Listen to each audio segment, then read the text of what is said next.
আমি আপনাদের একটা কথা দিয়ে যাচ্ছি আজকে এই আন্দোলন আমরা দিল্লি অবধি নিয়ে যাব। আমি কথা দিয়ে কথা রাখার ছেলে, শুরু তুমি করেছো, শেষ আমরা করব। ধর্ষণ বিরোধী আইন আগামী দিন তৃণমূল কংগ্রেস দিল্লির সরকার এবং কেন্দ্রের সরকারকে আগামী দিন যাতে এই সরকার ধর্ষণ বিরোধী আইন আনে।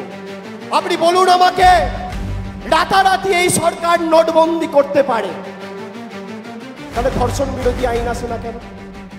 রাতারাতি এই সরকার লকডাউন করতে পারে, তাহলে ধর্ষণ বিরোধী আইন আসে না কেন?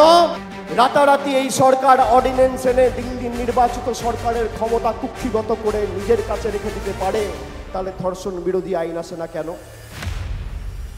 এবং কেন্দ্রের সরকার যদি এই আইন না আনে, তাহলে প্রাইভেট মেম্বার বিলের মাধ্যমে আমি এই আইন মুভ করব দিল্লির সাংসদ।